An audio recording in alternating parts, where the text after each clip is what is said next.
Shalom Chacham. Temos uma pergunta. Comente sobre Rosh Hashanah e os 3 pilares do universo descrito em Pirkei Avot. Vamos separar e dividir essa pergunta. Os 3 pilares descritos em Pirkei Avot, quando nós abrimos o Bet Yosef no Hoshen HaMishpat, Hilchot Dayanim, eu lembro que eu digo Hilchot e não Hilchot por causa de regra gramatical. Infelizmente hoje em dia o mundo judaico está acostumado a dizer Hilchot, prefiro dizer Hilchot, que obedece às regras gramaticais.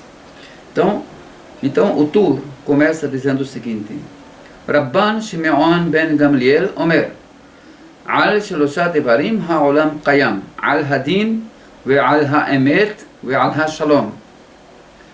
Peresh Harav Yonah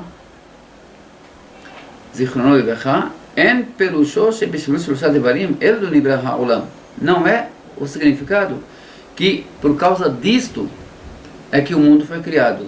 Eu vou voltar um pouquinho mais acima, porque eu não traduzi a primeira frase. Rabban Shimeon ben Gamliel diz: sobre 3 coisas o mundo subsiste. Sobre o din, ou seja, o juízo, o julgamento, ou pormenores de leis. Ve'al ha'emet, sobre a verdade. Ve'al ha'shalom, e sobre a paz. Então, não é por causa dessas coisas que o mundo subsiste, porque já no começo do capítulo foi dito outra coisa. Foi dito Al Shelosha Devarim Ha'olam Omed Ve'enam Elu Shesocher Kan, e não são essas que estão citadas aqui. O que está citado lá, Al Shelosha Devarim Ha'olam Omed, HaTorah, HaAvodah, o Gemilut Hasadim. Então algumas pessoas pensam que o mundo subsiste por causa disso, e o sentido é um pouco mais profundo. O sentido é muito importante a pessoa prestar bem atenção a essa diferença. Que num lugar consta que o mundo subsiste por causa do juízo, do julgamento, dos pormenores de leis, e por causa da verdade, e por causa da paz. E no outro lugar, por causa da Torá, por causa da Avodá, essa Avodá que está se referindo aqui, o trabalho feito no Beit HaMikdash pelos Kohanim com sacrifícios, ou a oração cotidiana de cada israelita, ou de cada pessoa que realmente faz o que Deus quer, seja israelita ou não. O Gemilut Hasadim. Gemilut Hasadim é fazer o bem às pessoas. Fazer o bem às pessoas, quando nós falamos de Gemilut Hasadim, ela se estende não somente a fazer tzedakah, não somente fazer dar donativos, fazer dádivas a pessoas que necessitam. Não fica só nisso. Um simples sorriso, às vezes, é Gemilut Hesed. Você está fazendo um bem com uma pessoa. Muitas vezes a pessoa se levanta pela manhã e tudo que ela precisa é que alguém chegue e diga para ela bom dia, com aquele sorriso estampado no rosto. Algumas pessoas têm um pouquinho de dificuldade para cumprir com isso, mas é só uma questão de colocar em prática.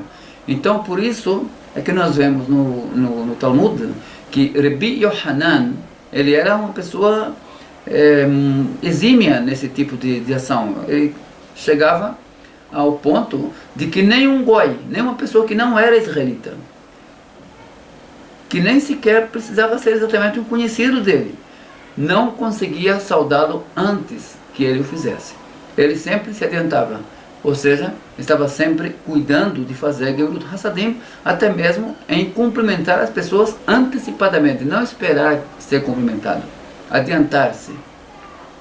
Então um bom tratamento, Bikur Holim, visitar pessoas nos hospitais, pessoas que estão doentes, falar uma palavra de consolo, ou procurar saber se a outra pessoa está numa situação que está precisando de alguma ajuda. Isso em si já é Gemilut Hasadim, se preocupar com os demais. Ou seja, essas coisas, elas não é por causa delas que o mundo subsiste. Pelo contrário, elas fazem com que o mundo subsista. Então, da mesma forma, a primeira parte que nós lemos aqui, a frase um pouquinho diferente, que inclui o julgamento, é exatamente por isso que o Hoshen Mishpat, que são leis para Dayanim, que leis para juízes rabínicos, essas leis, elas começam exatamente com essa frase, com essa explanação de Rabi Yonah de Gerona, para quem não sabe, um grande sábio do norte da Espanha, que ele explana que não é o que muita gente quer entender, que o mundo existe por causa disso, senão essas coisas é graças a elas que a humanidade continua na existência. Elas são importantíssimas na vida do ser humano, elas fazem com que as coisas andem nos trilhos. Se você tem um país que não tem um bom rei, um bom governo, um bom governador, onde há corrupção, onde a justiça não é imposta, você não tem bons policiais, então ali você vai acabar criando um caos. É uma coisa que vai trazer outra, que vai acabar destruindo uma nação inteira, uma sociedade inteira, uma cultura inteira, e só vai trazer prejuízo. Então a outra coisa é a verdade, a mesma coisa que nós falamos aqui, onde a verdade, onde as pessoas evitam mentir, evitam serem falsas, serem hipócritas. Num mundo assim, é muito melhor. Ou seja, se você se encarrega de cuidar que haja verdade e que haja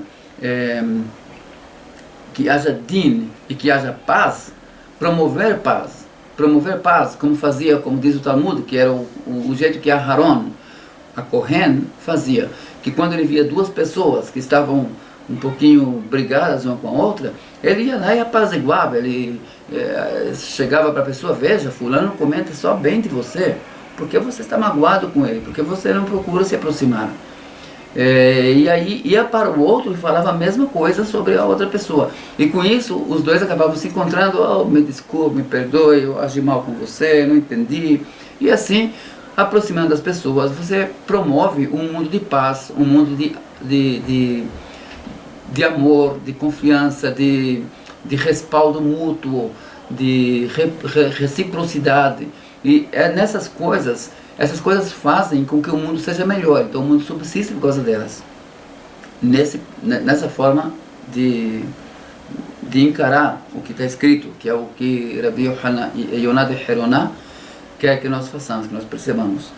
Portanto, quando vem o Pirkei Avot, diz no primeiro capítulo que é pela Torá, pela Avodah e por Gemilut Hasadim, aqui não tem uma coisa contrária à outra.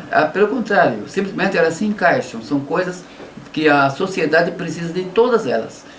E, bom, vamos partir para a segunda pergunta, que é sobre Rosh Hashanah. Rosh Hashanah é considerado para nós o dia do juízo. O dia do juízo, ou seja, o dia em que, naquele dia marcado para cada pessoa, o que vai acontecer com ela naquele ano. E para cada nação também. E para o planeta todo também. Portanto, o Rosh Hashanah, ele é o dia em que nós tocamos o shofar, e o toque do shofar tem várias tonalidades. Exatamente uma delas lembra um choro que nós passamos lá na época do Egito. É por isso mesmo que nós falamos também Zecher Yetziat Mitzrayim, apesar de que a lembrança aqui é da criação do mundo, mas mesmo nisso aí nós falamos Zecher Yetziat Mitzrayim. E esse shofar, ele é exatamente de um Ail. Ail é um carneiro de 2 anos, e o Ail era lá no Egito o símbolo de uma deidade, que essa deidade, para quem conhece aqui segredos de ordens esotéricas, egiptologia, vai saber que isso aí tinha a ver com um deus chamado Thoth, que futuramente foi tido como Hermes na cultura grega, e a simbologia dele era que quem comandava o mundo, como o pastor comanda as ovelhas, comanda os carneiros, era o Egito. E nós fomos ordenados a sacrificar esse carneiro exatamente na frente deles, indo contra toda a idolatria, nos colocando em perigo, através do qual nós tivemos o mérito de sair do Egito, porque seria como se você entrasse no Vaticano hoje e destruísse o principal ídolo de toda a cristandade. Seria um perigo para todo o povo de Israel. Ou chegássemos em Meca e destruíssemos a Kaaba. Então, é uma simples comparação. Não estou dizendo que esses são idólatras, nem que aqueles são. Se forem também, não é meu problema. A vida de cada um é de cada um. Mas O que aconteceu lá no Egito, simplesmente nós chegamos e destruímos uma das principais deidades deles. Não foi Anubis, não foi Osíris, que segundo eles era o dador da vida, nem Horus e Ísis e Osíris em conjunto, que é a trindade, que deu origem à trindade em outros povos futuramente. Senão, nós simplesmente chegamos e destruímos aquilo que eles consideravam a força espiritual, esotérica, que vem dos mundos superiores, para eles poderem continuar comandando como potência o mundo inteiro daquela época. Claro que Rosh Hashanah não se resume somente a isso. No Talmud, no tratado que fala sobre esse assunto, nós temos na Mishnah que nós temos 4 tipos de Rosh Hashanah. Um deles é o Rosh Hashanah para os reinados, ou seja, Nissan. O primeiro de Nissan é o Rosh Hashanah para reinados. Dependendo do tipo de documento que a pessoa assinar, é esse que é pedido, nos documentos judaicos, claro. Então, se um rei começou a reinar no mês de Adar, no mês de Nissan, já é tido como ele estando no segundo ano do reinado dele. Então, por isso que muita gente às vezes pensa, essas pessoas que, quando nós citamos para eles as contradições que estão no livro do cristianismo, no livro central, então eles vão dizer, mas no Tanakh também há contradições. Negativo, meu amigo, isso não é contradição. Isso aqui é simplesmente a metodologia hebraica de contagem de anos. Se nós contamos a partir do ano do reinado, então o rei pode ter começado um mês antes e no segundo mês, que é o primeiro do ano, ele já é tido como se tivesse reinado 2 anos.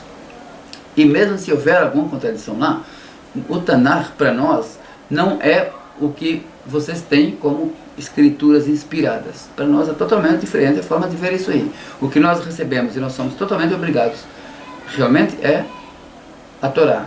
Os livros dos profetas e os escritos serão anulados com o advento messiânico.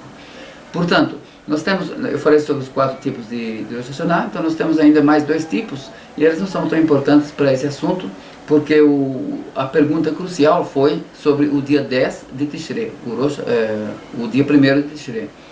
Quer dizer, hoje em dia é 1º e 2º, dia 10 de Tishrei, desculpem, é Yom Kippur. O dia 1º e 2º de Tishrei, que nós falamos nesse dia como o dia da criação do mundo, e que é o dia em que Deus decide o que vai se passar na vida de cada pessoa naquele ano. De cada pessoa, de cada nação, de cada cidade, quem incorreu, quem não incorreu em penalidade. E com o povo de Israel, esse tempo é estendido até o 10º dia, para que haja o selamento final do veredito que foi dado, ou seja, o veredito do judeu fica em aberto até 10 dias depois, para que haja Teshuvah. E por isso nós chamamos os 10 dias intermediários entre Rosh Hashanah e Yom Kippur de Aseret Yemei Teshuvah. Muito obrigado, eu espero que haja sido esclarecimento suficiente. Boa noite.